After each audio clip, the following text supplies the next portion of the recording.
PSR management, principal sir and dean sir, and my friend and coordinator of Dr. Karpasamy sir and his team of this workshop.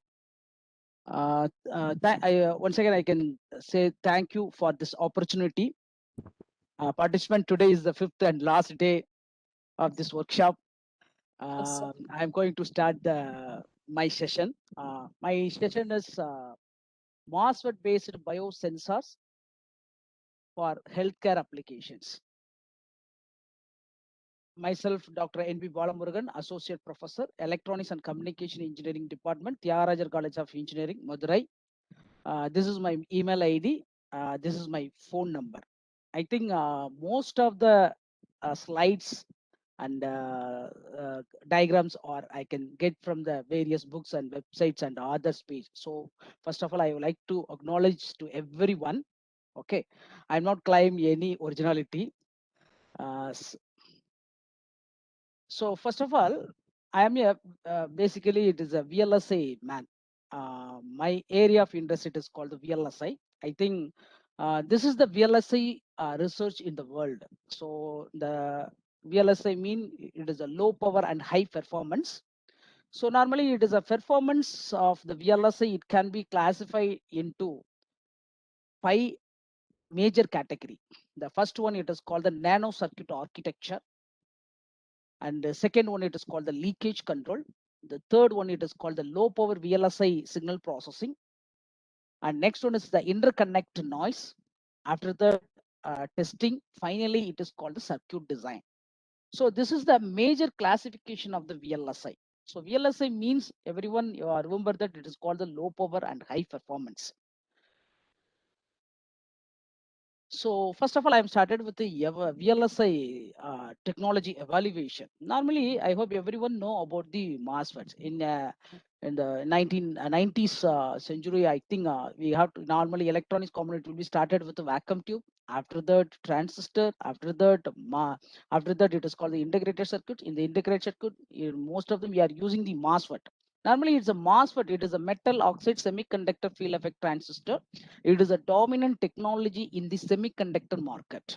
Normally, it is a MOSFET. It is a very fundamental block of the very large scale integration.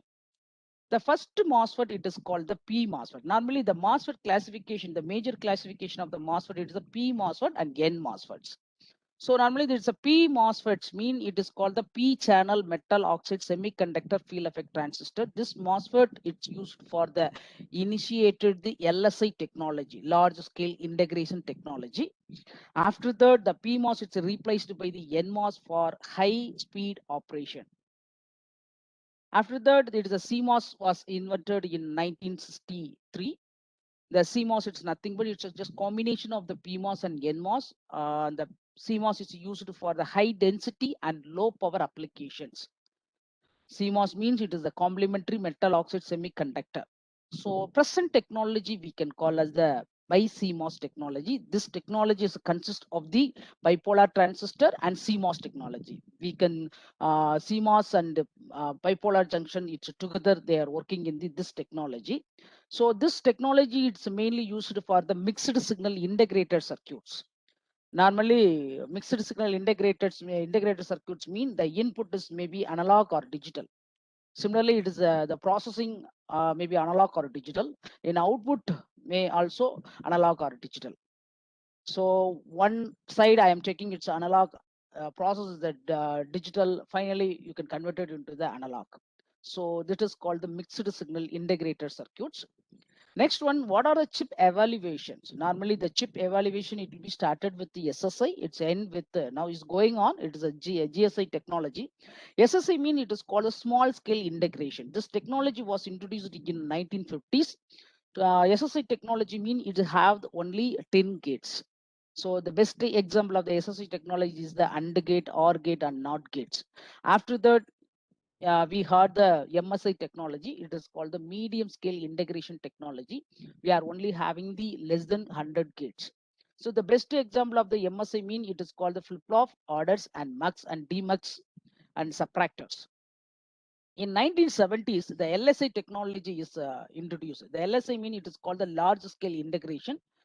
So we are having it is called the 100 to it will be a 10,000 gates are available in this technology. So the best example of this technology is a PLD, Programmable Logical Devices, and Intel 4004. The Intel 4004, it is the first microprocessor. It's invented from the Intel company. After that is the VLSI technology was introduced in 1980s. In this VLSI technology, we are having the 10,000 gates to the 100,000 gates are available in the VLSI technology. The best example of the VLSI, it is the large memory chips and complex program logic devices. After that, we are having it is called the ULSI technology. That is the technology. This technology was introduced in 1990s. So here the best example of the ULSI technology mean we are using the 8-bit and 16-bit microprocessors. After that is the 2000 onwards, we are the one chip evaluation is the giga scale integration. It is a more than this gates. Maybe it is a 10 lakhs, more than 10 lakhs gates are available in the present integrated circuit. The best example is the Pentium 4 processors, Core Duo process, Core i7 process. So this is a just a chip evaluation. Next one, what is the IC? How it can be started from the SSI to the Giga? So first of all, the present IC, the first IC. This one it is called the present IC. So first of all, we can just know what are the features in the first integrated circuit IC. In the first integrated circuit is having the only two transistor and only one resistor. And the size, it was more than require. I think you having the lot of spaces there in the integrated circuit. After that, the first IC, it is was not able to deal with the complex functionality. It has excess power dissipation and the speed was not significant. But in the present integrated circuit, it's a more than 100 million transistor and other component and expected to be order of the billion of the transistor by 2011. The every part of the chip is utilized. So next one, it's the present integrated circuit. It is efficient in dealing with the complex functionality. Its power dissipation it's brought in the control. Yeah, million of the operation can be done in just 1 second in the present integrated circuits. I hope how the traditional system assembly process going on. So this is called the die actually. This is the one processor package. This one it is called the stacked memory. These all are the stacked memory. I think this is called the discrete component like resistor, capacitor, and inductor. And these are the connectors and batteries. So all are get together, you are getting the mobile phone. I think present day everyone having the two SIM. Maybe like someone else are having the two cell phones.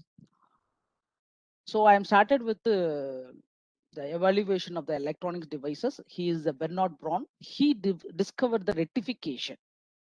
His very important discovery is a point contact semiconductor. He first he implemented the CRT tubes. In this process, the crystal can conduct the current in only one direction under the certain conditions. That means it is called the rectification. Next one, Thomas Alva Edison. Thomas Alva Edison mean we are having the very important discovery. It's a thermonic emission. The thermonic emission, it is nothing but it is the thermally induced flow of the charge carrier from the surface or over the potential energy carrier. Next, Marconi, he proved the feasibility of the radio communication. He first sent and received his first radio signal over the distance of more than a mile. After his discovery, the radio telegraphy began as wireless telegraphy. He is the John Ambrose Fleming. He is the father of the vacuum tubes. He developed two terminal vacuum tube. he developed a device that is that device, it is called the vacuum tube. That device, that time it will be used as the amplifier. It just modify the signal by controlling the movement of the electron in a space. The electron flow only from the filament to plate, it's creating the diode. After that, Thomson, I hope everyone know, it's every particle, it's made by the atoms. In atoms mean we having the three important particle. One is electron, another one is a proton, third one is called the neutron. The neutron was invented by the James Chadwick. The proton was invented by the Rutherford. The electrons are invented by the J.J. Thomson. He also invented the isotopes and invention of the mass spectrometer. He was awarded of 1906 Nobel Prize in the physics. He is the father of the modern vacuum tubes. What is the difference between the first vacuum tube and the modern vacuum tube? Mean here, you just see here, this is the one terminal. It is called the grid terminal. This is the 3-terminal vacuum tubes. Normally, the grid terminal, it is placed between this plate and filament. The plate means anode, the cathode means it is called the filament. In between these two, the grid it is placed. So the name it is called the Lee De Forest. He allowing the long distance telephone conversation. Only one problem in this triode vacuum tube is it was unreliable and used a lot of power. So he is the Alexander Graham Bell. I think he important invention is the telephones. Actually, his own company name it is called the AT&T. I hope everyone know it is the AT&T. It is American Telephone and Telegraphs. I think most of the research they came out from this Bell Laboratory.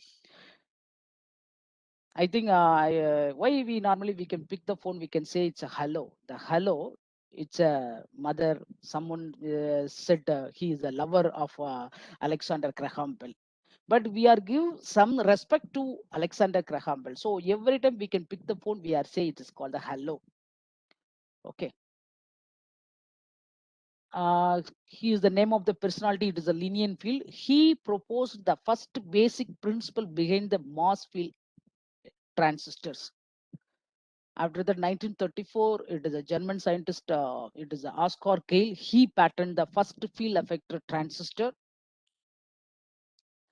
He is the name of the personality. It is called the Mervyn Kelly. He is the in charge of the Alexander Graham Bell own lab. It's a Bell Lab director of research.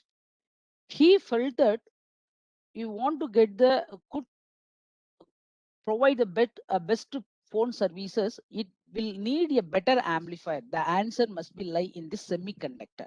I hope any particle, it can be classified into three types. One is a conductor, another is an insulator. In between, you having it is called semiconductor. His guessing is a correct. The answer is the semiconductor, and he formed a department. That department name it is called the solid state science. So Shockley, he is the name of the personality. He is the one of the inventor of the transistor. He is the team leader of the solid state department in the Bell Laboratory. He hired the two people. One is it is called the Pertine and Pratine. This two person. There are this 3 person. He invented the first transistor. So initially, the Shockley, he designed the first semiconductor amplifier. They are lying on the field effect. He invented the first field effect transistor. His device was very small cylinder. It's coated with thinly with the silicon and mounted closer to the small and metal plate. But this device it does not work. So he give the assign the why this device it is not working. The job is given to his assistant Pardin and Pratine. This 2 person they can find the solution of this rectifications. So this one in 1946, the first electronic computer was introduced. The ENIC means it is called the electronic numeric integrator and computer. This is the first electronic computer. I think the Muchley and Eckart, these two scientists from the Moore School of the Electrical Engineering, he invented the first electronic computer. he give one government funded project to build on the all electronic computer. So what is the special in this computer is it is the first programmable general purpose electronic digital computer. It's built with during the World War II for the in US. So these are the vacuum tubes are used in the first computer. That time only the transistor was introduced. So and Patin and Pratin in 1947, he built a point counter transistor. They made it from the strip of the golden foil on the plastic triangle and pushed it down into the conduct with the slab of the germanium. This is the name of the personality Patin and Pratin. So Shockley, Patin and Pratin, these three members, they invented the first transistor in the 1947. The Shockley made the first junction transistor is this one. So this is the first junction transistor. This transistor was more practical and easier to fabricate. The junction transistor became the central device of the electronic age. So you see here, this is have the three terminal. One is the emitter, another is the collector, another is the base. So here you are having it is called a single crystal germanium. It is a depletion layer. In 1948, the Bell Laboratory, he announced the invention of the transistor. He want to decide the name of this device. So at that time, we can call this device, it is called the transistor incident of the point contact solid state amplifier. So in till 1948, the vacuum tube is used as the amplifier device. After that, the transistor, it can be used as the amplifying devices. So John Pierce is he is the one of the scientists in the Bell Laboratory. He invented the name the transistor. Why it's called the transistor? Mean it's convert the trans resistance between the low end to the another one end. So at that time, varistor and thermistor are very popular. So it's a trans.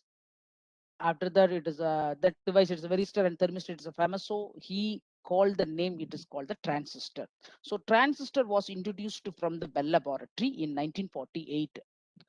So after invention of the transistor, the Shockley quitted from the Bell Laboratory. He started the own company. That company name it is called the Fairchild Semiconductor. I hope everyone know it is the name of the Fairchild Semiconductor.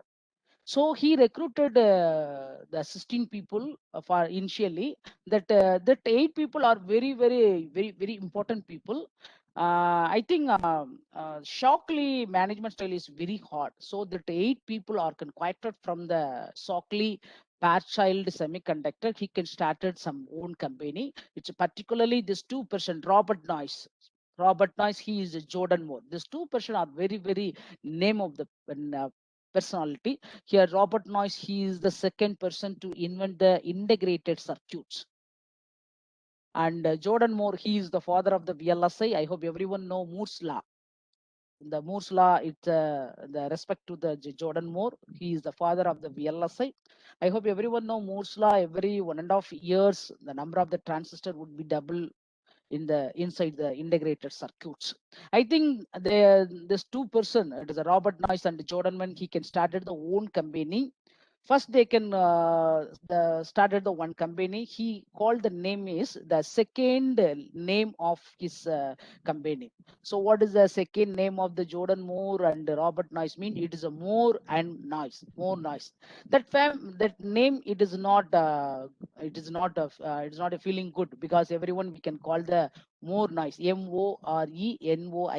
Everyone called that meaning of more name. So they want to change the name. The second name first letter. It is Robert Noyce means a N. It's Jordan Moore means a M. NM Electronics Limited. That name it is not familiar. So they want to once again they want to change the name. It is called the integrated circuits. I think this name it's very that time that name is a very lengthy name. So you want to reduce that name. That name it is called the Intel. So abbreviation of the Intel it is the integrated circuits. Okay. So Jack Kilby in 1958, Jack Kilby he invented the first integrated circuits. So this is the first integrated circuit. It is the oscillator circuit. It's based on the germanium substrate. He from the Texas Instrument. If you have a chance, you can go to the Bangalore Texas Instruments industry. The one research lab, it's a name of Jack Kilby. Jack Kilby, he is the first inventor of the integrated circuits. His entire circuit would be built out of a single crystal. After that, it is Martin John Adalla. He was one of the inventor of the MOSFETs. So Adalla and his assistant David Hong, he is a scientist of the China people. These both are working. He implemented the first MOSFET in 1960. So that is called the first MOSFET cross section. This one diagram. So he is the name of the personality. It is the Hong. The next one is the MOSFETs. I hope everyone know about the MOSFET. Why it is called the MOSFETs? This one, first one, this is called the gate terminal. After that, you having it is called the oxide layer. This oxide layer we can call the insulator. After that, this portion it is called the semiconductor. In the semiconductor corner, we have to source end and the drain end, or you have to diffuse on the end. So metal, this is called the gate terminal. The gate is made by the metal. Presently, the gate terminal is metal. It's replaced by the polysilicon in the modern MOSFETs. Here it is a gate is made by the metal. This is the oxide MO. This is called a semiconductor. Metal oxide semiconductor. After that, there are the two electric field will be occur in the MOSFETs. So I will tell about the two electric field. After that, MOSFET, the combination of the P MOSFET and N MOSFET, we can call the CMOS. We can using the both NMOS and PMOS to form the circuit. So there are some primary features of the MOSFET: gate oxide, source and drain, and bulk and substrate and channels.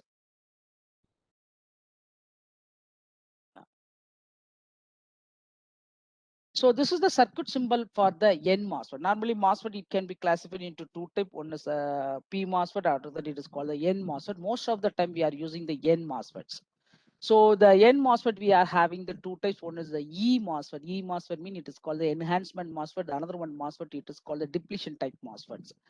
Normally, what is the basic difference between the E MOSFET and the depletion type MOSFET means in a depletion type MOSFET, they are having the channel in physically, but here there is a no physical channel. When you can apply the voltage at the gate terminal, the channel is formed. So you see here, this is called the gate terminal. This gap, it's represent for the oxide layer. This is called the channel. What is the meaning of this one? Mean there is a no physical channel. So this terminal, it is called the drain terminal. This one is called the gate terminal. This one is called the bulk terminal. There are the four different types of the terminals. After that, there are the two electric field it's occur in the MOSFETs. The first electric field, it is called the transverse field. Another one electric field, it is called the lateral electric field. Transverse electric field, how it's occur. Normally, you see this is called the circuit diagram cross-section view of the MOSFET. So normally we are having the four terminal. One terminal, it is called the gate terminal. This terminal is called the drain terminal. This terminal, it is called the source terminal. This terminal, it is called the bulk terminal or substrate. Normally substrate and source, the both are connecting in the grounded. This gate terminal and the drain terminal, they are connected to the positive power supply because it is called the N channel MOSFET. So you are giving the positive power supply to the gate and the drain terminal. So when you can apply the voltage, the transverse electric field, it's occur across the vertical. When you can apply the voltage at the drain, the lateral electric field it's occur. The lateral electric field, it's a main mechanism for current flow in the MOSFETs. When you can apply the voltage at that one, that means the current flow, it can be conducted from the drain to source terminal. In a transverse electric field means it supports the channel between the source and drain. Normally the channel, it's a transport layer of the source and drain terminal. So you see here, this is called the transverse electric field when you can apply the voltage at the gate terminal. When you can apply the voltage at the this train terminal mean it is a lateral electric field will be occur. So horizontal mean this one this one it is called the transfer. This one is called the lateral electric field. Okay. So this is the MOSFET structure in the depletion region. Here you having this is called the gate terminal. Here you can apply the voltage. That voltage it should be greater than the threshold voltage. So what is happening, you here you having it is called the positive carrier here. Normally in a p-type substrate mean you having the majority of the component, majority carried it is called the holes, and minority carried is the electron. For example, in a p-type substrate I can, so for the imaginary I can consider I'm having the 1000 charge carrier. So 9,000, it's a majority carrier, it is a holes, and 100 it is called the minority carrier, it is the electrons. When you can apply the voltage at that one, at the train terminal, so you having it is called the positive, it will be attract the all the minority carrier to the surface of the MOSFETs. At the same time, it is a substrate will be connected to the ground. So what is happening here? It is he attract the all this substrate is attract the all the positive charges. Maybe it is the majority carriers come to the bottom. Another one, when you can apply the positive voltage, that the positive voltage, it's what is it said? It is a diffusion the positive carrier, so all the majority carriers goes to the bottom, all the minority carrier electron is to come to the surface. So normally it is a p, it's a n, so it can be made by the depletion region. So here I am applying the voltage at the gate terminal. Yeah, when I can apply the voltage, that voltage it should be greater than the threshold voltage. Mean I am have the threshold. It is a channel is formed. Channel it is nothing but inversion layer. The inversion layer it is nothing but all the electron are just sitting in the bottom of this surface. So we can call it is called the inversion layer. Okay, when I can apply the voltage, it should be greater than the threshold voltage. Means what has happened? The channel is formed. Channel it is called the transporting media for the source and drain terminals. So here it is called the now I'm explaining the working principle of the N channel MOSFET. First of all, you just see here this is a blue color dot line. It's represent for the depletion layer. So when I am applying the voltage at the gate terminal, that voltage it's not zero, but it's not greater than the 0.7. 0.7 it is called the threshold voltage. So I'm applying it is called the 0.3 voltage. So at that time, what has happened? There is a no channel is formed. So but this is called the N. This is called the N type train terminal. So here it is called the bulk terminal. So what is happening when you see N and P means the depletion layer is formed. Okay, so there's a blue dot line, it's represent for the depletion line. So here there is a no voltage is applied here. Here the no voltage is applied. Here it will be connected to the ground. Source terminal it will be connected to the ground, but as a train terminal I am giving the 0 voltage. What is happening here? This voltage is a gate voltage is a 0.3. What is happening here? There is a no channel. When I am up similarly, this is a second diagram. Here I am applying the voltage at the train terminal. What is happened here? It is I am applying the positive terminal, but here you having it is called the N type train terminal. What is when I can apply the voltage means that is called the reverse bias. Positive voltage is applied to the N type material. Normally it is a positive bias means forward bias means it is the N type material. It will be connected to the negative side of the battery. But here the N-type material will be, I am applying the positive voltage, I am applied to the N-type material. So it is called the reverse bias. So what is the meaning of this one? All the electrons are attracted by this train source voltages. So that why the depletion region with this, during the reverse bias, the depletion region with this increased. So I am showing that one. Okay, but in this case, it is a gate source voltage, it will be very low. Okay. Here the VGS it should be greater than VT. When VGS voltage it should be greater than VT. So what is happening? The channel is formed. So I'm applying the positive carrier. He push all the majority carriers goes to the bottom of the surface. It will be attract the all the minority carrier of the electron into the top of the surface. So what has happened? This is a green color is represent for the channel. The channel, it is nothing but it's an inversion layer. The inversion layer is nothing but it is the what is the combination of the electrons. Okay, so in the time the voltage it is not applied at the drain side, so that is a no current it's flowing here. Okay, next I can apply some voltage at the train terminal. So 1 minute.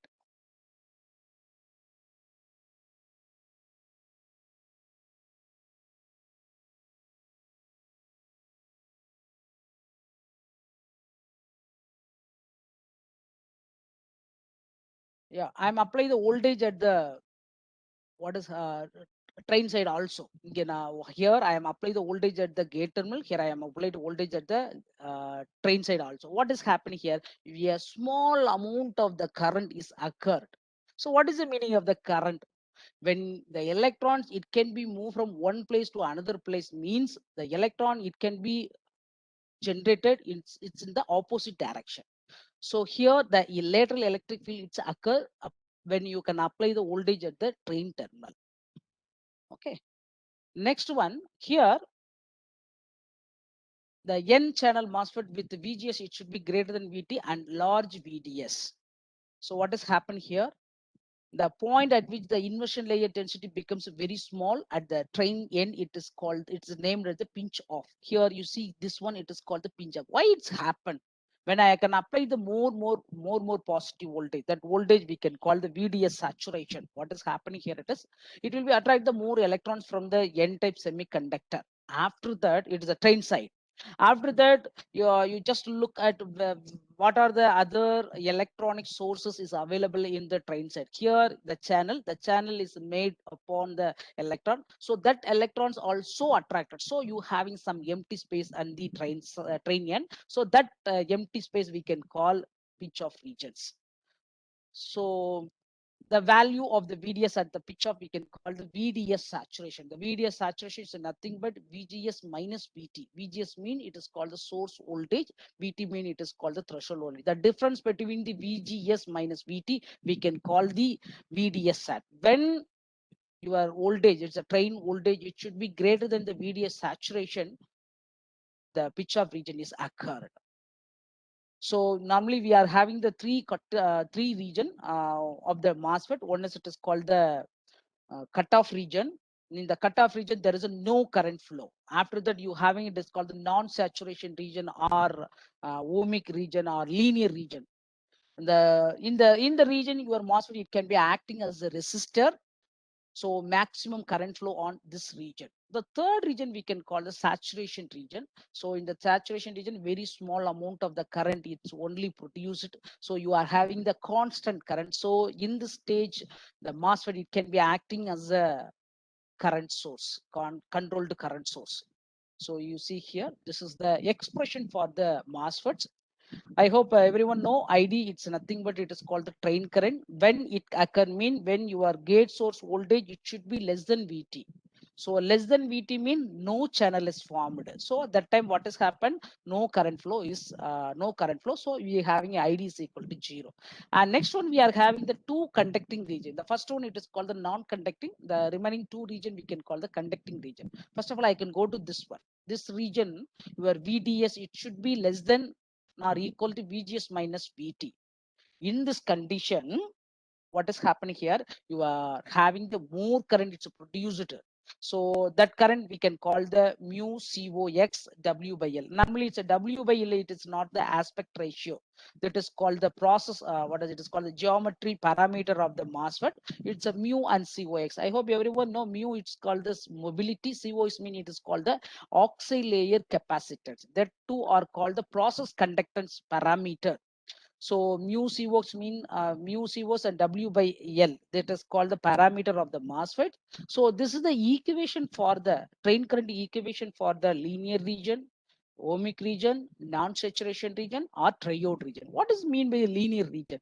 In this region, when I am Yeah, a small portion it's move in the x-axis mean the corresponding with respect to the the movement of the x-axis in you having the movement in the y-axis. So it will be a linear. And normally the MOSFET it is called the non-linear device.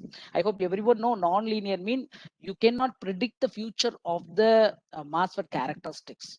So it is called the non-linear character. It should be like your curve. It should be like it is called the exponential. Sometimes it will be increasing. Sometimes it will be constant. So MOSFET it's like a non-linear device. In particular time, it will be acting as a linear region. So that region we can call the non-saturation region. After the third region, we can call the saturation region. In this region, your drain source current, so voltage, it should be greater than the VDS sat. VDS sat is nothing but VDS minus VT. So at that time, your current expression is mu C is W by 2L into VGS minus VD the whole square. So these are the expression for the MOSFET regions. So in 1968, Jordan Moore and Noyce and Anchiclo. There's a 3 person. He started the Intel Corporation. He can focus on the random access memory. It is the RAM chips. The one scientist, the name it is called the Ditkoff. He designed the first microprocessor named as the Intel 4004 in 1969. So Intel 4004 it is come under the LSI category. Okay, so these are the some evaluation of the solid state devices and transistor. So in 1874, the Braun he first discovered the point contact diode. After that, the semiconductor triode is conducted by Linienfeld and Oscar Gale. After that, PN junction diode is conducted by the whole bipolar junction transistor. It's discovered by Shockley, Perthin, and Pertain. Junction field effect transistor was invented by the Shockley.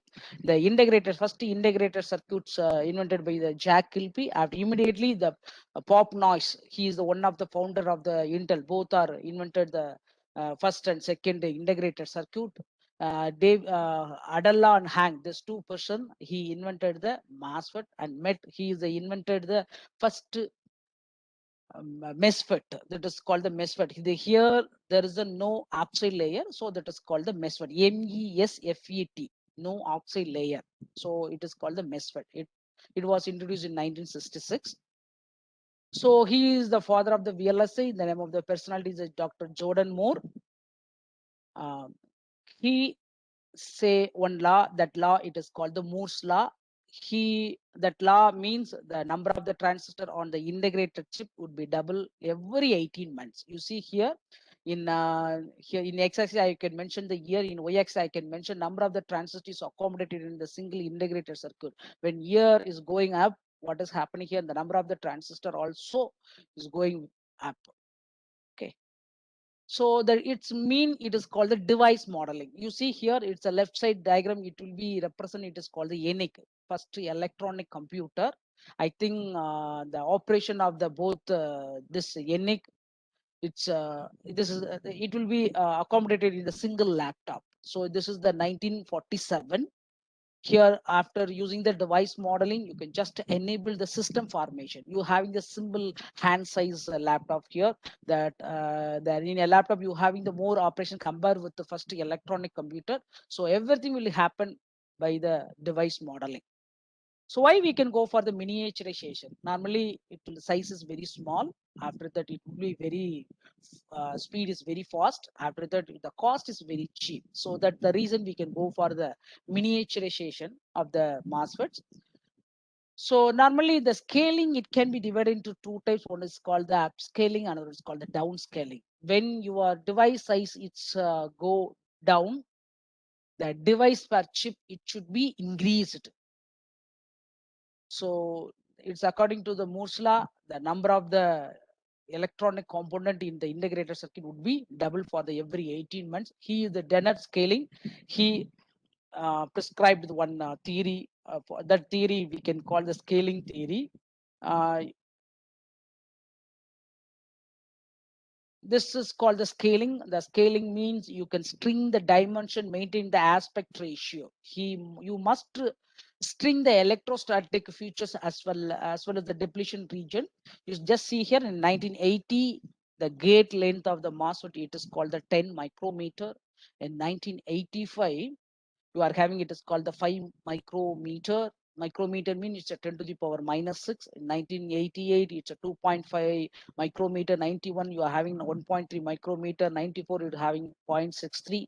Presently, you are having it is called the 10 nanometer. I think 1 nanometer mean 1 by 100th of our human hair. Okay. So this is scaling. Why normally we can prefer the smaller MOSFET? The first one, it's allow one more current to pass. Second one, it's having the smaller gate capacitor.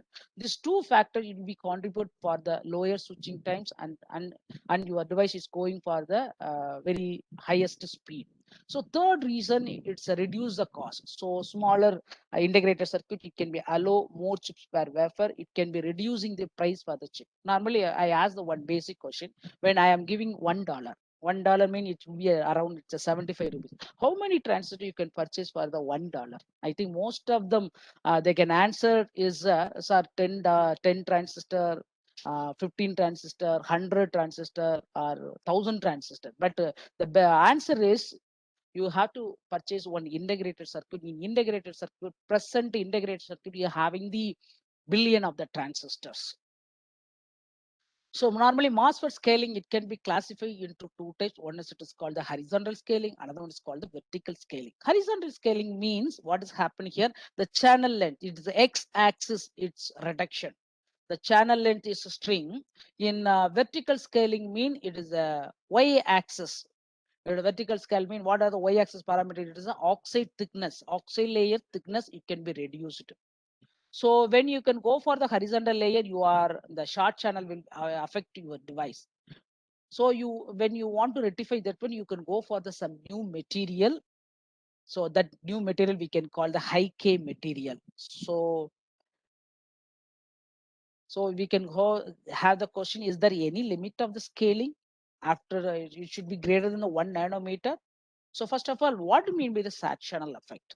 When you can string the aspect ratio W by L, you can string the aspect ratio mean what has happened, your device sizes, device dimension is stringed. So at that time, the short channel effect will be occur. What is mean by the short channel effect? You see here, this is called the existing MOSFETs. You normally what is happening here, this side it is a bulk terminal, this side it will be, you are having it is called the source terminal, this side you have the drain terminal, here it is called the oxide layer, this is called the gate terminal. The gate length of the MOSFETs. So what has happened normally, the electron, the transport, it starts from the source to drain here. When you have to reduce the gate length, what has happened here? You just see the way, the pathway of the electron movements. You just see here in the Maria, what has happened? You are having this one. So normally, as the gate length is reduced, the characteristics of the MOSFET change due to the short channel effect. Its effects, it is arise on the very short gate length, maybe channel length or gate length, whatever you can say. But short channel length, it's occur when you can reducing the gate length or channel length. So we are having the 5 different short channel effect. One is the drain induced barrier lowering, we can call DIBL. After that, surface scattering, velocity saturation, impact ionization, and hot electron. Hot electron mean normally electron can be moved from the this source side to drain side. But when you can give the some voltage, what is coming, some electron it can jump to the oxide layer. So that electron we can call the hot electron. So these are the some disadvantage. When you can reduce the gate length, what is happen, you have the very short distance. So what is the meaning of this one? So electron it cannot go from source to drain, it should jump to the oxide terminal. Okay. So these are the some different types of the MOSFETs. So first one, it is called the bulk MOSFETs. The second one, it is called the SOI MOSFET. Normally, what is the basic difference between the bulk MOSFET and the SOI MOSFET mean? Here, the SiO2 layer, that is called the silicon on insulator layer, you can just insert in the substrate of MOSFETs. So normally, what are the demerit of the bulk MOSFET? Mean it has the excessive leakage current and high power consumption limit and circuit operation at the high temperature. When you can increasing the temperature, your device you having the excess leakage current, and your normally your device it's very quickly heated. So what is the meaning of heated? Mean it can be leak the high power dissipation. So that this is the disadvantage of the bulk MOSFET. So you want to go for the SOE MOSFET. So this SOE layer, which is placed between the substrate and drain and source terminal. So what are the advantages? It's mainly used in the CMOS devices. When you can apply in this one, this is CMOS devices with high speed and high density. So that when you can make the device, it can be reducing the short channel effect. I hope everyone know what is the short channel effect mean. When you gate length it's reduced, mean the short channel effect will be occur. You having the same 5 different type of the short channel effect. After that, we can go for the MOSFET. I think every MOSFET having the only one gate terminal. Here you just see here the depletion region. I hope when the depletion region will occur, when the P and N it will be touch, the depletion region is occur. Sometimes the depletion region it's partially occur, mean it is called the partially depleted SOE MOSFET. When the depletion region it's covered, it's a entire, so it is called the fully depleted SOE region.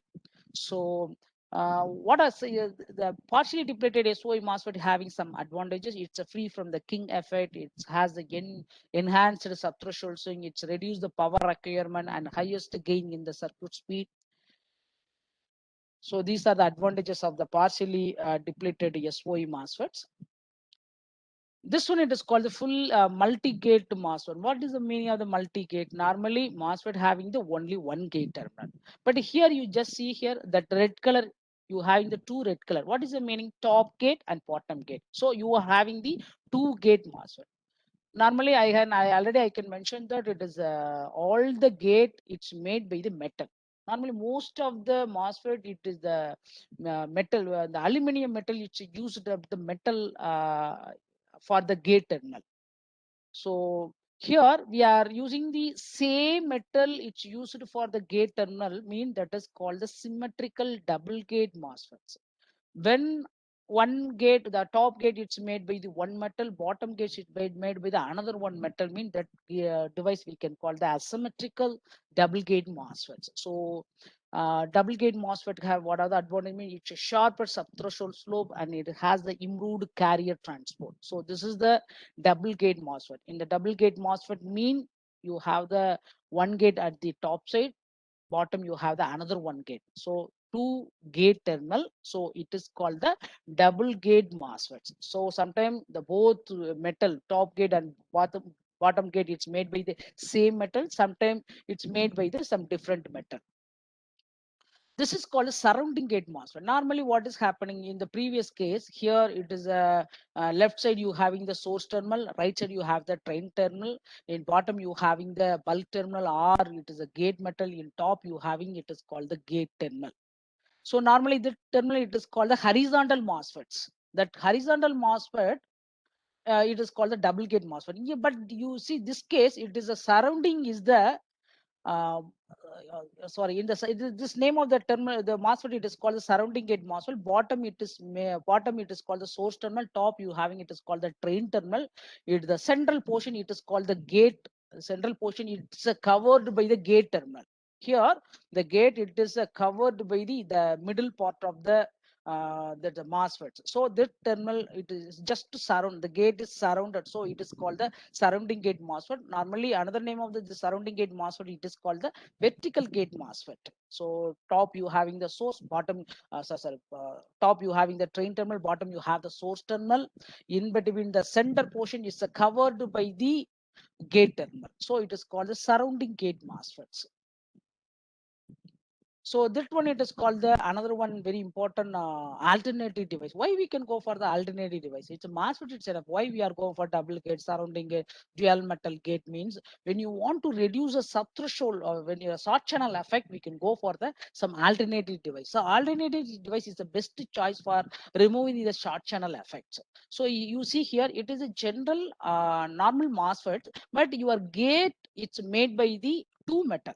I can mention that most of the MOSFET device, it's a gate, it is made by the aluminum. But here, for example, I am taking it is a gate length. I approximately I am taking it is called the 100 nanometer. The first 50 nanometer it's made by the aluminum. The another the remaining half, for example, it may be 51 to 100. The second half it's made by the another one metal. So that means it is called the dual metal gate MOSFET. Sometimes now the research is going on triple metal gate MOSFET. What is the meaning of that one? Is a gate is composed by the three different metal, M1, M2, and M3. So that is called the triple material gate MOSFET. Gate is composed by the three metal. Okay. So it's a source here. It is called the drain terminal. Okay. So it's a TS. It is nothing but it is a thickness of the silicon. Okay. So it is called the substrate. So the suppression of the short channel effect and enhancement of the average of the carrier velocity in the channel and alleviation of the reduce the threshold voltage, they are the advantages of the dual metal gate MOSFETs. So next one, I think my research work, it's on that one, dual metal surrounding gate MOSFET. I think my device, my proposed device in my PhD thesis in the dual metal surrounding gate MOSFETs. What has happened? I hope everyone know it is called a surrounding gate. But what is the gate terminal? The gate terminal is surrounded, but first half, the top half you can made with another one metal, the bottom half you can made with another one metal, mean it is called the dual material surrounding gate MOSFETs. Okay. Next one, it is called the tunnel field effect transistor. You just see what is the basic difference between the MOSFET and tunnel field effect transistor mean. You see here normally in a N channel MOSFET mean the drain and source it's made by the one metal. For example, if a N channel MOSFET mean both source and drain terminal is made by the N type material. But here you having it is called the drain and source, it's made by the different type of material. Here it's a drain, it's made by the N, means the source is made by the P type. So it is called the tunnel field effect transistor. That is a very good the research is going on this devices. Normally this device is used for the microwave frequencies. So most of the research is going on this device. 1 minute.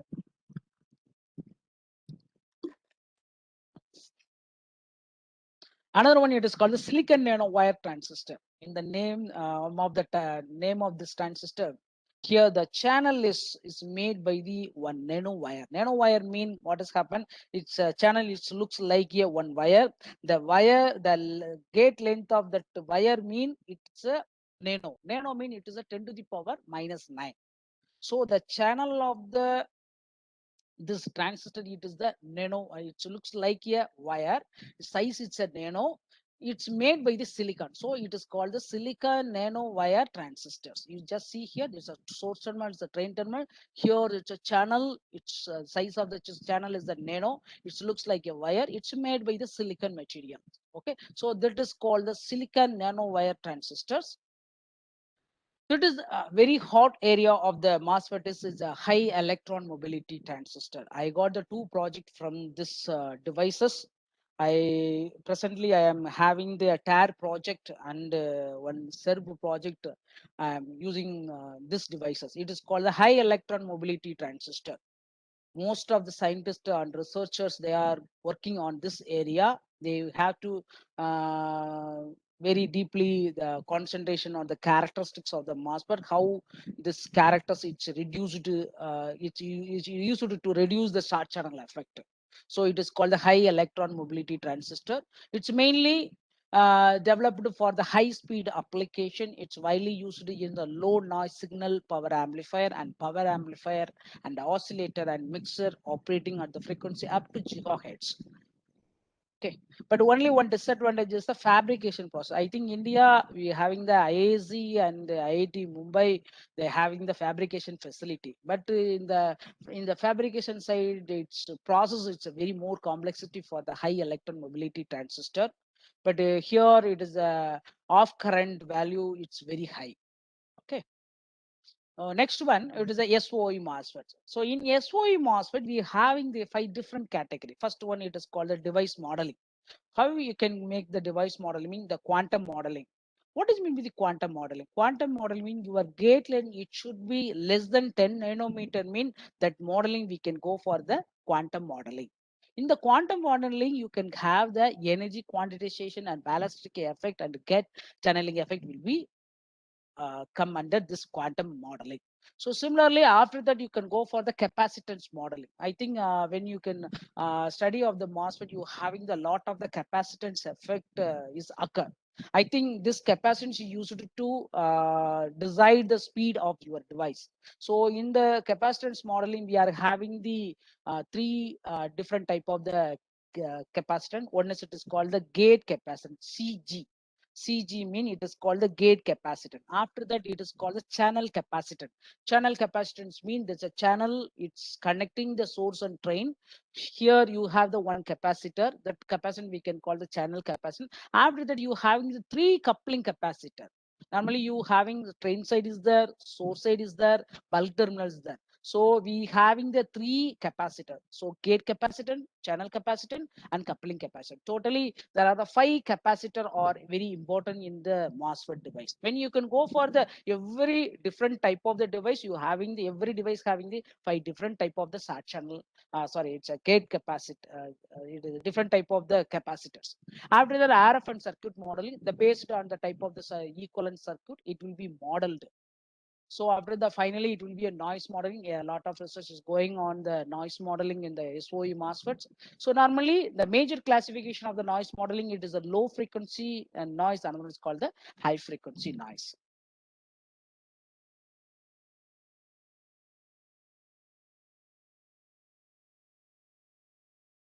So what are the tools it's available for this device modeling? VLSI device modeling. It is a TCAD simulation software. The abbreviation of the TCAD mean it is called the technology computer aided design simulation software. There are the two VLSI based company. One is the Synopsys, another one is the Silvaco. This two are the VLSI based company. They offer the simulation tool. In a Synopsys, it's offer the 2D simulation tool. It's like a Medici that is called the 2D device simulation tool.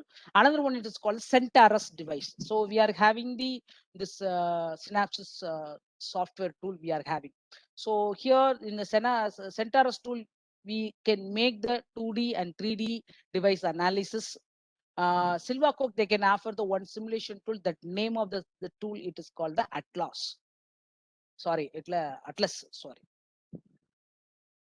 It is called the Medici. It is a main screen of the Medici software. Normally, this Medici software is used to predict the electrical characteristics of the two-dimensional structure using under the some operating condition. So normally, what are the input you can given to this Medici software? We are giving the device structure. You are saying the device structure mean you are giving what is the length of the source terminal, what is the length of the gate terminal, what is the length of the drain terminal. Similarly, you are giving the input or the voltage, how much voltage you can apply at the gate terminal, how much voltage you can apply at the train side. These are the input of this software. So normally, what are the output? What you are that output you can just consist of the device electrical maybe IV characteristics or CV characteristic or whatever you can having any parameter. The output you can taken from the Medici software. So it is a device simulation tool for the VLSI device modeling. So normally, what is mean by the modeling mean where you have every device you having some equation. For example, it's a diode means you having one train current equation. Sorry, the diode current equation. After that, when you can go for the MOSFET, you having some equation. From the equation, you can model the device. Normally, device model, it is nothing but it's create the model for behavior of the electrical devices based on the fundamental physics. So what are the different kind of the parameter? Means the technology parameter, geometry parameter, and empirical fitting parameters. So depending upon this parameter, you can having the modeling. So normally there's a solid state device modeling. It classified into two types. One is equivalent circuit model, another is called the physical device model. Equivalent circuit model, it's based on the electrical performance of the device. It's suitable for the circuit device application, but it is not suitable for the predicting the performance of the novel device structure. So we are go for the physical device structure. This model is suitable for the predicting the performance of the complex structure. It's based on the physics of the carrier transport. So you can go for the DC analysis, you can go for the transient, large signal, small signal, and high frequency operation are done in the physical device model. So normally this slide is very, very important when you can go for the research on the VLSI. This slide is very, very important. So first of all, how do we develop the model? How we develop? What is the first one? We having the good knowledge on the device physics. So normally we are having the 5 semiconductor equation. So next one you must know in bipolar device, why do we always consider the minority carriers? This reason you must know. After that, you can understanding the working principle of the particular device. When you can choose your research area in the hem to main, first of all, you know working principle. After that, you can having the suitable assumption and approximation.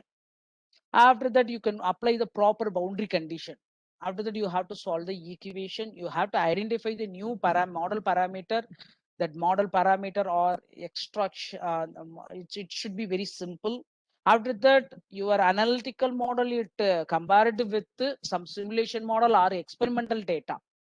Experimental data you can get from the fabrication. When you can go for the fabrication, you are getting the experimental data. When you can use the TCAD software, you are getting the simulation results. When you have the physical model, mean you can go for the analytical model. So your analytical model is compared with the simulation data or experimental data. Why we can compare with this one? You have to validate of your model. Sir, yes, my model is very good in what aspect, in what region, in what time. So you can comparing with your simulation or experimental data. So next one, till now we are go for the MOSFETs. So what are the MOSFET you can be used for the biosensor? Normally it's a biosensor. It is an analytical device. It's used to detect the biological and chemical substance. Normally what are the basic components of the bio sensor? Mean it is a transducer and the electronic system. So this is called the biosensor structure here. He is the father of the biosensor. He is the Clark. He developed the one device. It's for measuring the oxygen in the blood. So that he is the father of the biosensor. And here this is called the bio MOSFET. Bio MOSFET mean it is called the biosensor field effect MOSFET. That MOSFET, it's based on the MOSFET structure. It is operated by changing in the surface potential induced by the finding of the molecule. So here it is a biosensor. It is a sensing element to detect the biological substance, and FET, it is the semiconductor device is used to process the biological signal. Okay, there are the two major components. One is the biological recognition element. Another one is called the MOSFETs. Okay. Next one, this is the structure of the bio MOSFETs. Here it is called the transducer. Another one, it is called the main component of the biosensor is bioreceptor and transducer, and it is the amplifier. So these three are the main component of the biosensor.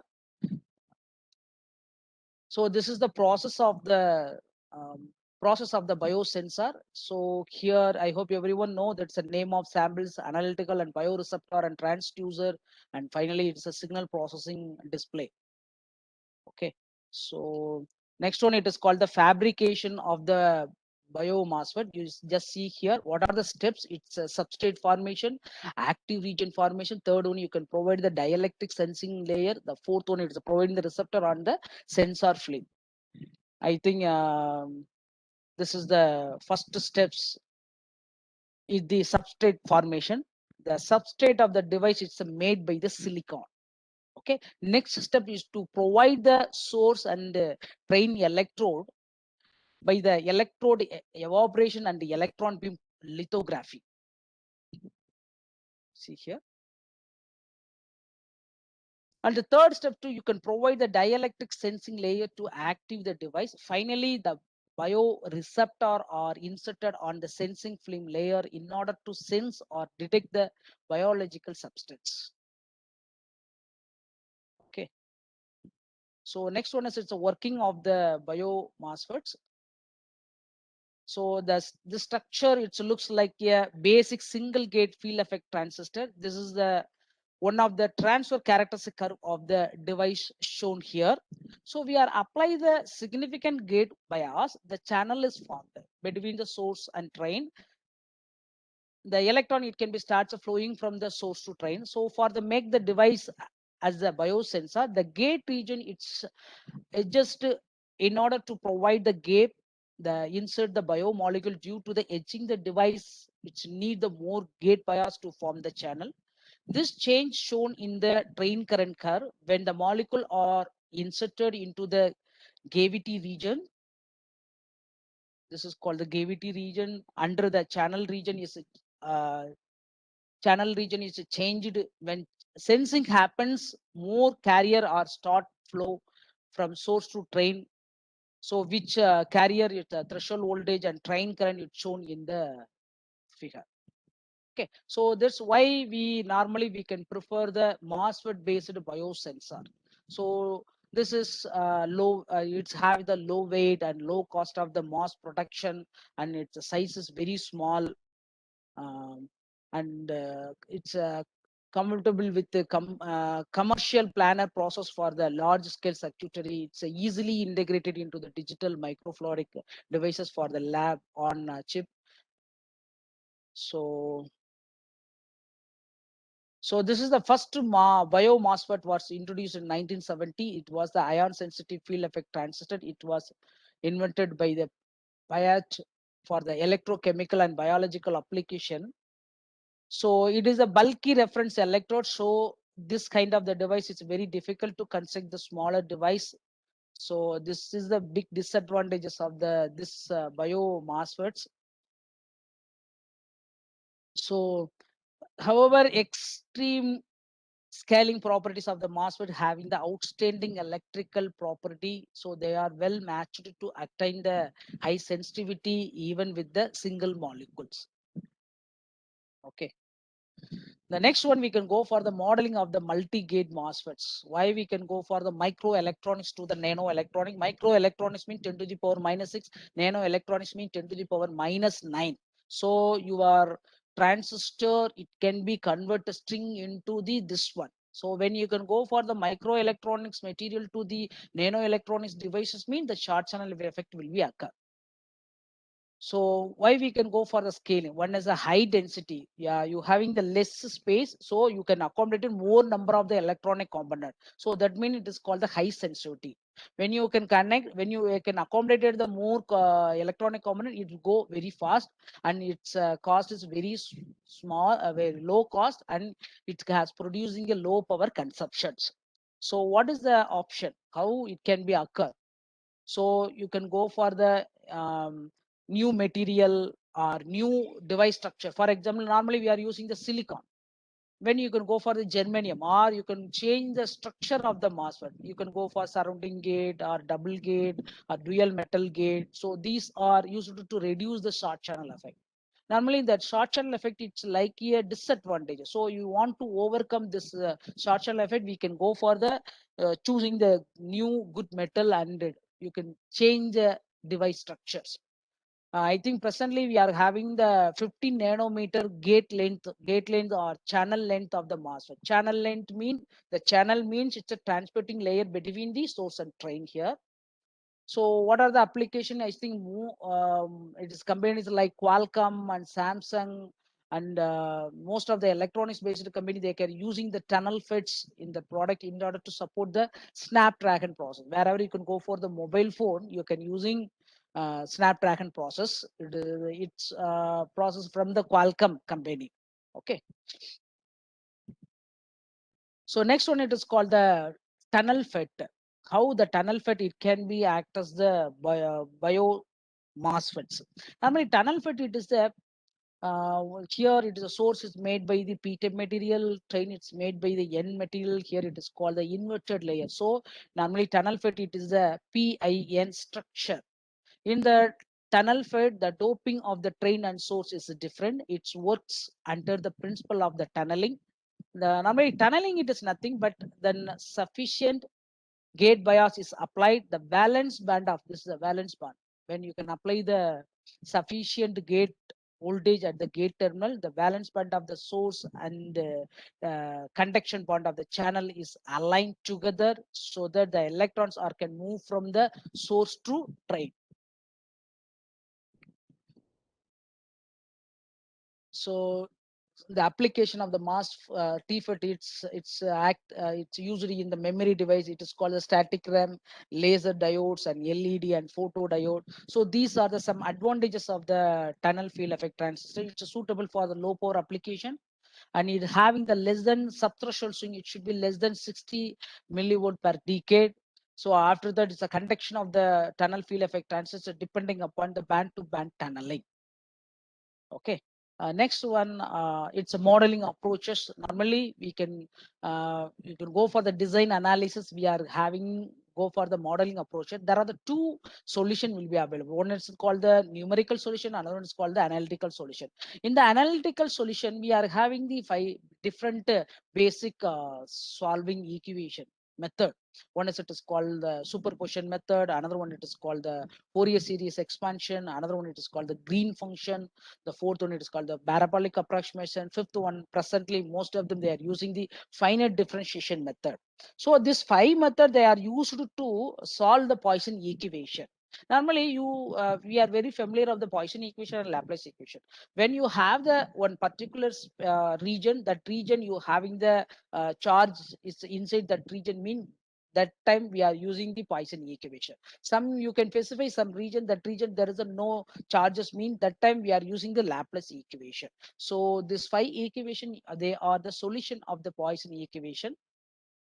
Next one, that is called the finite differentiation. Normally now presently we are choosing the finite differentiation method. Why they are choosing the finite differentiation method? Mean it is a simple method to solve the differential equation. It can handle the metal model para bodies composed of this several material, and easy to analyze the irregular speed and shaped bodies. It can handle the unlimited number of the boundary condition. It is required minimum number of the equation is compared to the other models.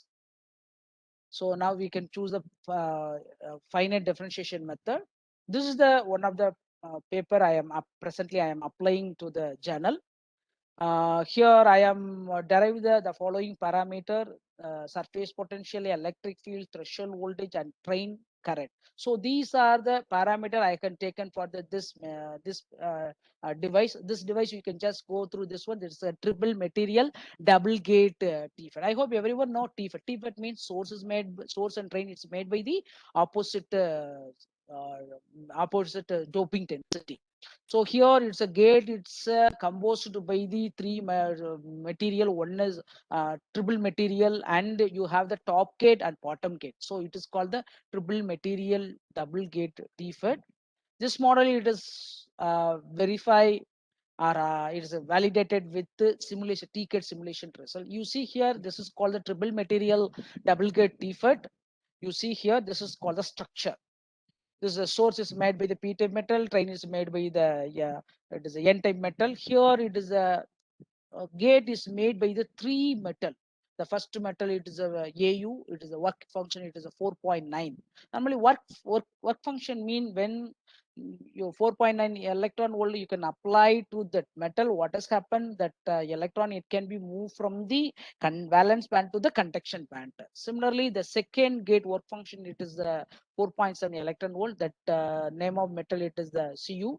The third one I am using the SN. That work function it is a 4.5 electron volt. Normally when you can choosing the gate device work function, it is in the what is the designing order. First device is having the 4.9, the second device is the 4.7, the third one it is called the 4.5 electron volt. The channel here I can consider the channel length, it is the 20 nanometer. The oxide thickness it is the 2 nanometer. This one, this oxide layer, this one it will be a 2 nanometer. uh, this is the design methodology. Normally how I solve this design methodology. First of all, I am taking the 2D Poisson equation. 2D mean it is a two dimensional x and y. Normally Poisson equation, it can be represented in the two coordination. One is the rectangular coordinates and another is the cylindrical coordinates. Rectangular coordinates means I am taking the x axis and y axis parameter. Cylindrical coordinates means I am taking it as r comma theta.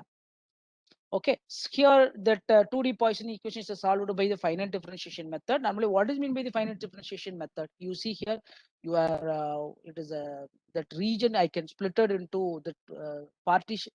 Sorry, it is a partially I divided into this portion. Each terminal I can named. You just discretize the domain. Every domain you have to discrete. After that, you can substitute the boundary value at the discrete point. For example, here you can substitute 0, 0. This one you can go for the t suffix n. You see here the first one you can mention the x-axis. There's the second one you can mention the y-axis. X-axis mean it is called the gate length. Y-axis mean it is called the oxide thickness. So it's a 0, 0 mean it is a starting point. In the ending point, it is the t comma l comma tn. So what is the meaning of first one? Mean the x in x-axis you can move. So what has happened? Your starting point, from the starting point, you can move to some distance. That distance length we can call the L1. After that, you can move to jump on. It is called the L2. After that, you can move to this one L. So what is the meaning of this one? It's the first one. It's first material gate length. For example, when you have the 30 nanometer means this length, it is called the 10 nanometer, 10 nanometer and 10 nanometer. This made by the one metal. The second length, it's made by another one metal. The third gate, new material, it will be applied for the third gate. So 10, 10, 10. So what is the meaning of L here? Mean it is called a 30 nanometer in the what is called the y axis. It's 0 means it's called the y axis. In the y axis, I am changing the TSI. It is called the TSI. It is nothing but silicon the layer thickness. So I can change that once. So this x axis, this one is called the y axis. Okay. So after substituting the boundary value, I am getting some value. After that, it will be replacing by the finite differentiation method. I can substitute. I am getting the some parameter. Finally, so these are the some boundary conditions. So you just see here, this is called a device structure. I can mention this is the boundary, first boundary condition. What is the meaning of this boundary condition? Where my n with the first metal and starting with the second metal. This is the L1. After that, I can mention the L2. After that, here I can mention what is the potential at the source and drain side.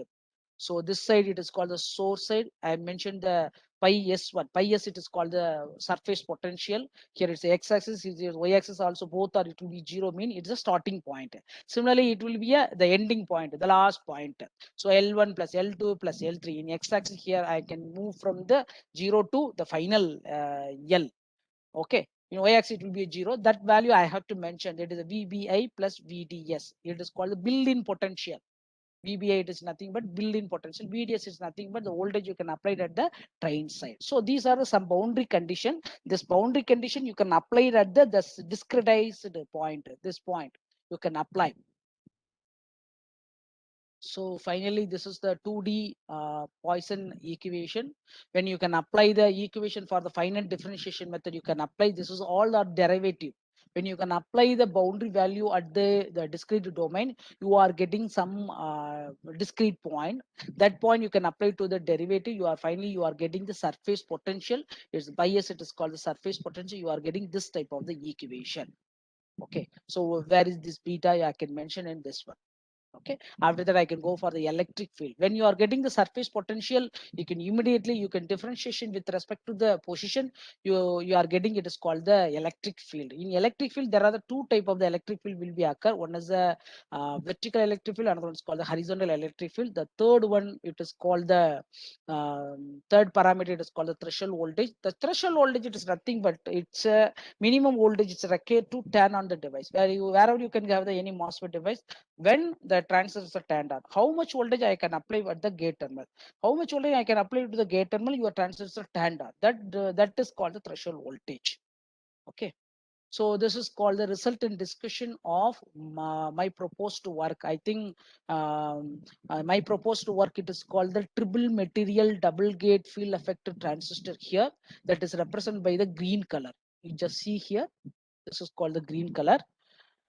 Here, my proposed model triple materials double gate field effect transistor is a compare with the single metal and double gate tunnel FET.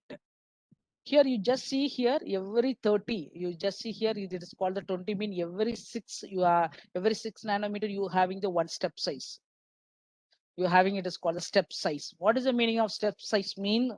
It's indicate when one you can the discontinuity of the two metal. Yeah, I think you see in your previous slide you are using the three different metal. Every this one, this length, this is the first. For example, I can consider it as a 30 means the 10. This one, this is a 10. This one it is called the 20. This one is called the 30. Every 10 you having the this step size. Okay, every 10. Here I am choosing the gate length, it is a 20 nanometer. So the first metal it's N with the 6.7 nanometer. After that you are having it is called the 13 nanometer, 13.2, it's a nanometer. You just see here it's a one step size. Here it is called the one step size. Normally in this diagram it's represent, it's the x-axis. Here it is called the source terminal, this is called the drain terminal. In between it is called the channel. When the channel is across the 6.7, you having the one step size, because the first 6.7 length you have, you can using the one metal. After 6.17 nanometer you are using the second metal. Third you are using the third metal. So every metal change you are having the one step change. Okay, so next one here I am taking the ratio. So normally I am taking it's a 30 nanometer, mean the first 10, second 10 and third 10, it is the different metal I am using. Now I am changing the length ratio. For example, here I am having all or 10 means all metal having the gate length, it's a 10 metal mean it is a 1:1:1. If I am using the second gate, so blue color means I am using the first metal gate length is 1. The double times of the gate length is the second metal. The triple times of the first metal gate length is the third metal. So 1:2:3.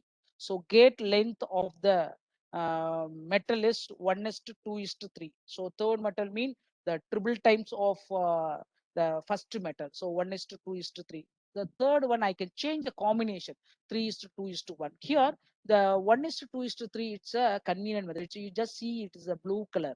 I think this is called the step size. So this is here this method, it is a very good configuration. So 1:2:3. So when you can compare it with this three, but better it is you are having it so 1:2:3 combination. Next one, it is called the electric field distribution. You see here there are the two peaks are represented here. My proposed model is just comparing with the double metal and the single metal. You see here it is called my blue color. You having it is called the one uh, two peaks. So two peaks mean it is called the better average electric field. Here I can change. Here is a curve is drawn between the channel length and the electric field, but here I am changing the length variation. One is the 1:1:1, another one is the 1:2:3, another one is the 3:2:1. Okay. So from this graph, I have my device having the good carrier capacity.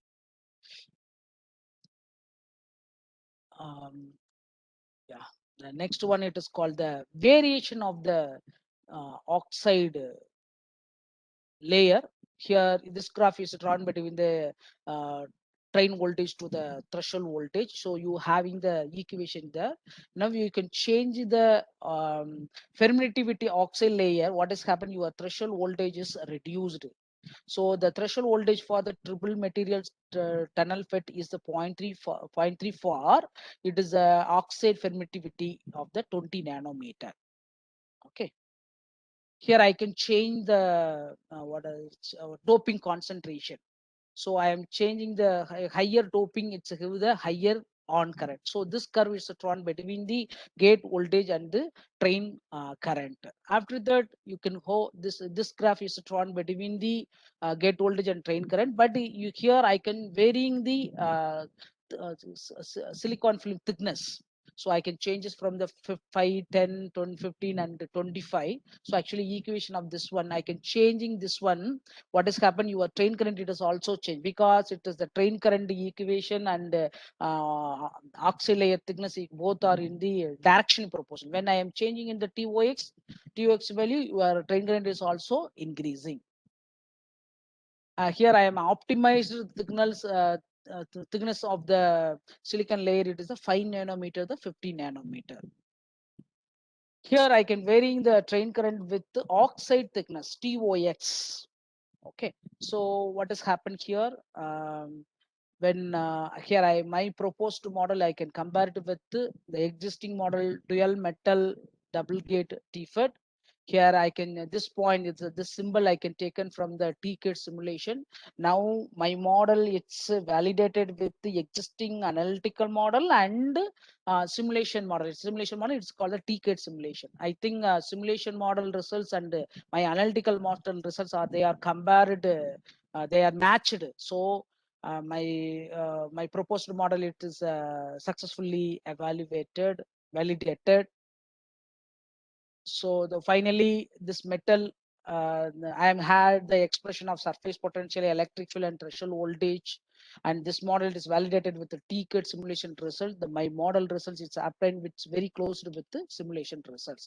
Next one, it is a 2D analytical model of simulation of the train, different configuration of the double gate MOSFET for biosensing application. In this paper, I am investigate the more sensible double gate MOSFET structure in the biosensing application. So here I model and simulate the 3 type of the dielectric model, the double gate fed biosensor. I am just comparing with the performance of the different configuration. I had to identify the optimum location of the nano cavities. Here I am using that normally there are the 4 different methodology will be available. Here I am choosing um, um, variable separation, parabolic approximation, and Fourier series and expression. Here I am choosing the parabolic approximation method. Why I am choosing this method mean, here it is having the many equation, many parameter, but it can be compared with the other methodology. You can easily solve. It's a time consuming, but it can be solved very easily compared with the other model. So that reason I can choosing the parabolic approximation method. So this is the design flow of this paper. I'm take the 2D Poisson equation. After that, calculate the arbitrary constant of the AI1 of x and AI2 of x, because it is called a 2-gate double gate MOSFET.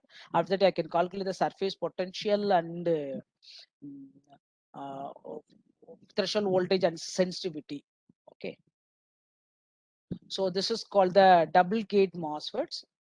In the double gate MOSFETs, you see here the nano cavity is act as the sensing site for the biosensor. You see here, this structure are classified with respect to the location of the uncovered region.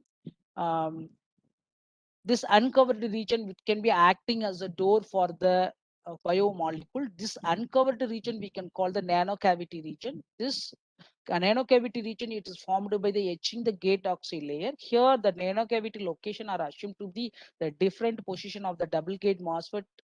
Here I am taking the first approximation. See, this one is called a second approximation here. Here it's a nanocavity with the length of the 50 nanometer. Here the biomolecules are interacting with through the both surface and train region. Here it is called the analytical model is to study the influence of the various device structure parameter and the sensitivity of the dielectric modulated double gate biosensor has been formed. This is called the third configuration. 1 minute. Here it is a nano cavity is formed with the length of the 20 nanometer near the source and 25 nanometer in the near the train. So this one is a third configuration of the double gate MOSFET. So you see this is the first one, the second first category. This is here, it can be the nano cavity. It's embedded near the source side of the double gate. The second configuration here, the nano cavity embedded on the train side of the double gate MOSFET structure. The third one, the nano cavity embedded near the source and train. So in the three different region, I embedded the nano cavity. This one is the here the sensitivity is good compared to the other structure here. When biomolecules are inserted to the sensing side, it changes the dielectric constant of the nano cavity region. This device, it is undergo the threshold voltage shift. This shift, it is named as the sensitivity of the device. So this is the surface potential for first configuration, second configuration, and third configuration. First configuration means the nano cavity are embedded in the source side. Nano cavity is embedded in the train side. In the third configuration means both the train and the source we can embed the nano cavity. So we are having the different type of the surface potential. I can compare it with the position with the surface potential. Here you just see here, it is for the first approximation, k is equal to 4. This is a second approximation. After that, I can change the value k is equal to 8. Now I can compare my analytical results with the simulation results. So I am having this curve. Here you just see here the capacitance, gate capacitance is alteration. Here this dielectric modulation is dominant in the third configuration. Here the changes in the surface potential are the microscope in the first and second configurations. So next one, electric field distribution. In the electric field distribution, here also I am taking the three configuration, first, second, and third configuration. I compared with its dual metal double gate. So I think this is a software results, I think. So here, this is called the software results of the existing dual metal double gate MOSFET here. Here, this one, it is a blue color. It is called the first configuration. This one, it is called the second configuration. This one is the third one. I hope everyone know that the first configuration means a nano cavity is diffused in the source side. It is a second configuration means the nano cavity is displayed in the diffused in the train side. Here, both the N side and P side, the nano cavity is diffused. This is called the threshold voltage variation. This is called the sensitivity of the three regions.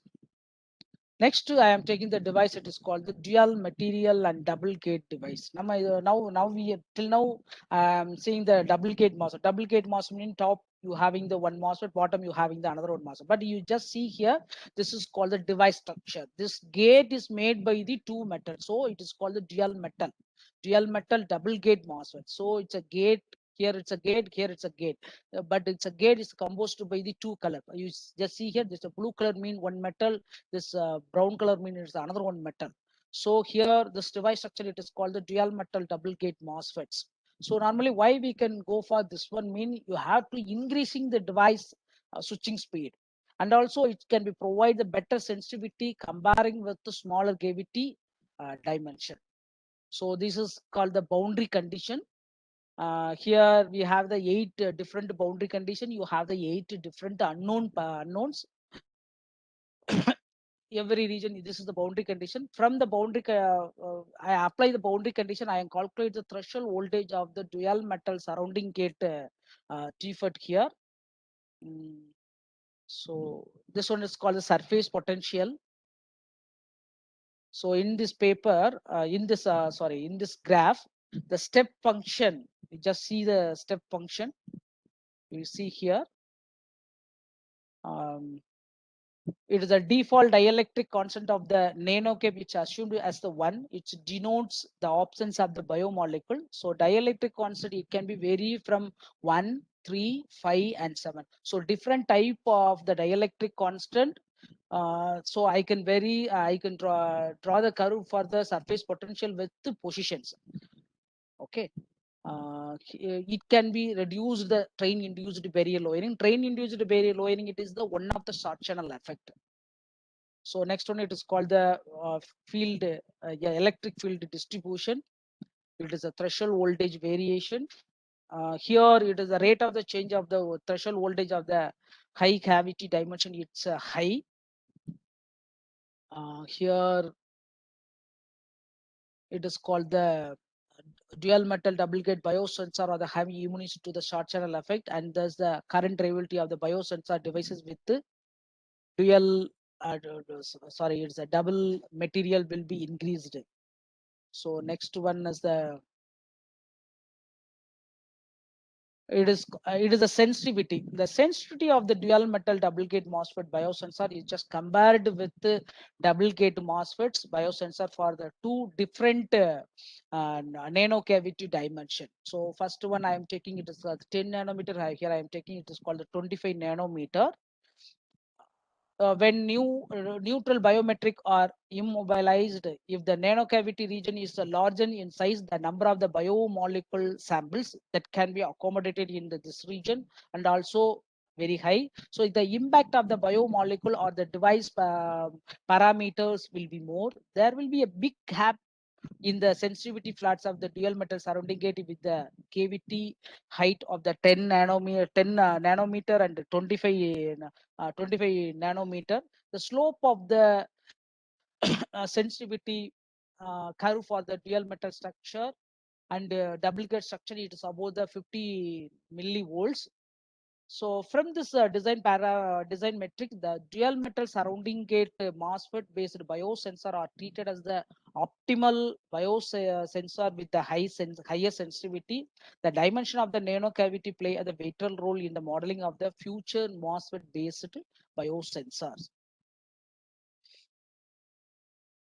The next one, I think this model analytical model approach, its modeling of the sensitivity of the dual material double gate MOSFET structure for the application as the BIOS sensor. It can be used.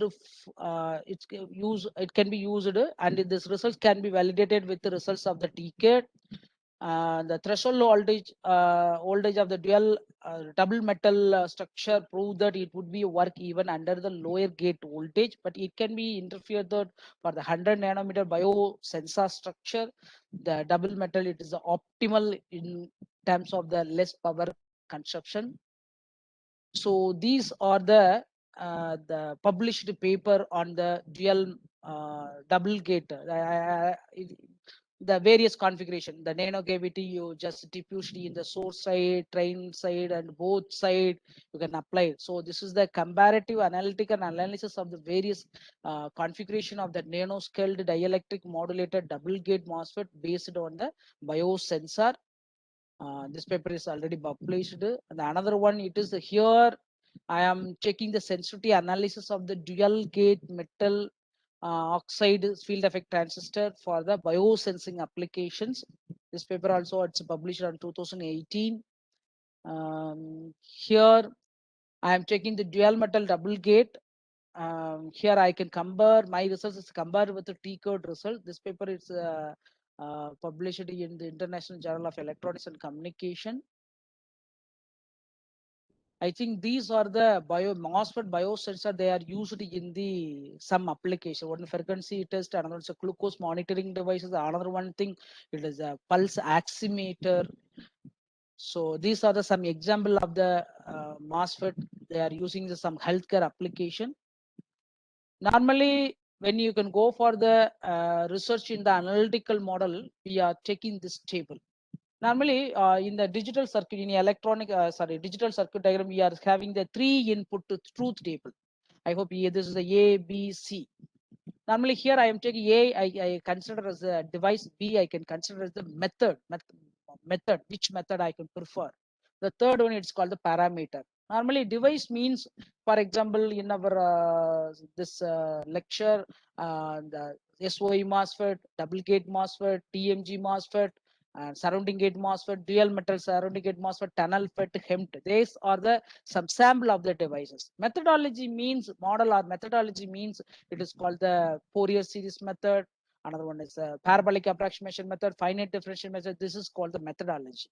The parameter means threshold voltage parameter, sub-threshold swing parameter, sensitivity parameter, IV characteristics parameter, and electric field parameter. These are the parameters.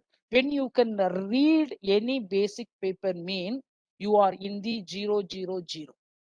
When you want to publish any paper after you can reading the base paper, you have to change any one of the position. First of all, you can change the parameter. First of all, I am saying here, I am taking it is called the double gate paper. I am choosing it is called the parabolic approximation method. I am choosing the threshold voltage. But when I can go through the basic paper, after that I want to change the parameter. For example, I am using the Monte Carlo simulation. I want to find the carrier concentration or carrier velocity or sensitivity. Mean this is the new parameter. The new parameter, I can only handle the new parameter. The device is the same, methodology is the same, but I can only change the parameter. So that means it is called 001. What is the second one mean? The device is the same, parameter is the same, but I want to change the methodology. First, now I can move to the parabolic approximation method to the finite differentiation method. The methodology only it is a different, but the device and parameter is the same. So now I propose this methodology. I can compare my results with the basic paper references. So when I can compare with this finite compare with parabolic approximation, I can say what are the special features in my results. I want to it is a what is I want to express it. So after that, you can change. Device is the same, but you can change the methodology and the parameter. So what is the meaning of this one means? When you can change it, that when you read the base paper, you can change the methodology and the parameter. Mean you could go to the maybe elsewhere journal or IEEE paper. After that, it is a you can change the device. You can read the paper. For example, you can read one biosensor application paper. That the device you can choose double gate paper. Parabolic approximation method. The parameter is like sensitivity, subthreshold swing, and threshold voltage and surface potential. Now you can change the device. You can change the device. The same methodology parameter. You can only change the device. Mean your paper will go for the apply for the paper publications. After that, this methodology, you can change the device and model. When you can change the all device, model, parameter. You study the basic paper, you can change all. You can change the device, you can change the methodology, you can change the parameter. Mean your paper goes to the IEEE publication. So this is, I think, under my guidance, totally it's 18 students. It's completed the PhDs. Um, I think all are in the same devices. I think I am using this. What is this? The formulation I only I referred. I am giving the one base paper. After that, I advise you to the PhD scholar. You have to change device. You have to change the model. You can change the parameter. It will be converted into the paper.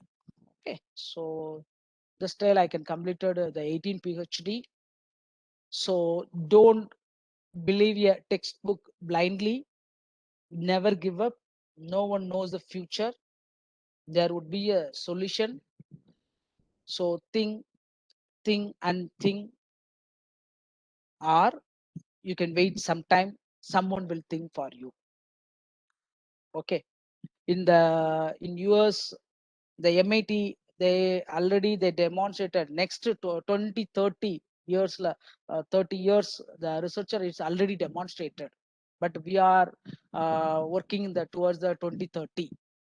So you don't believe the textbook blindly. Never give up. No one knows the future. There will be a solution. Think, and think, or wait this time. Someone will think for you. So this is my mail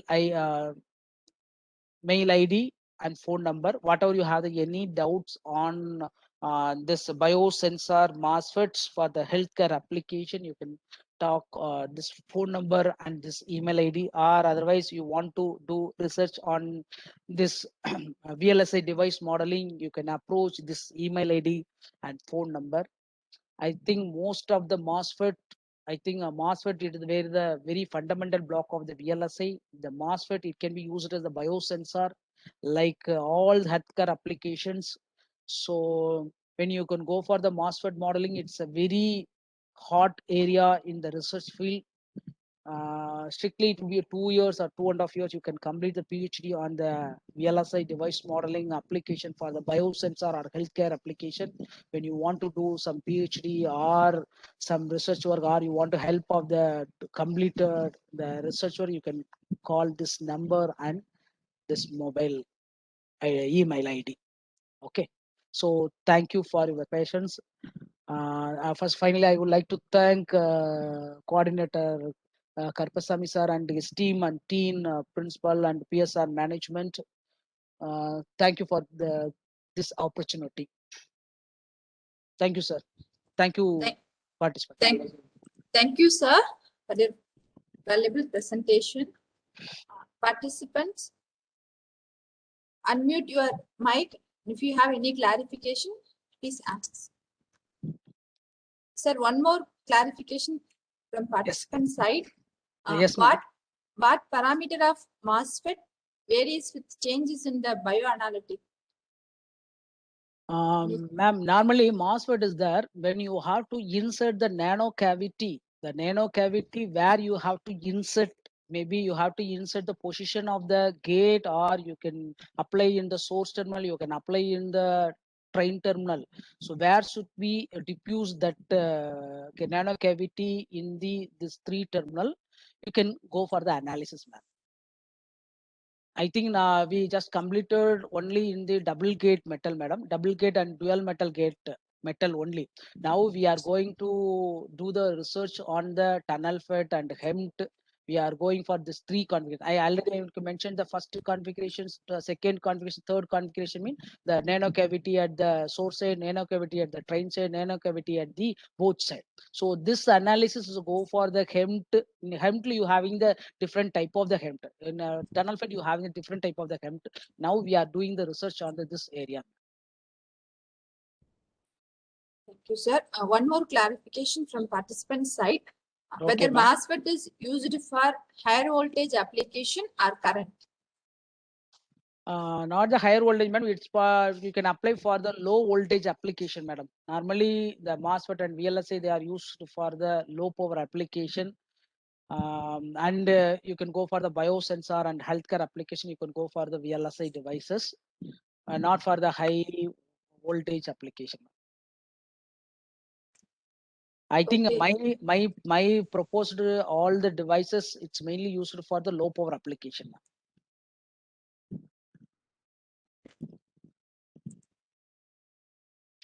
Okay. If you have any other query, you can just contact my email ID or phone number. Whatever you can introduce yourself. I will help to you. Okay. Sir. So participant, do you have any doubt? Already they asked in the chat box, sir. I clarified one. Okay, sir. Sir, shall we conclude the session, sir? Okay, ma'am. Share, ma'am. Share.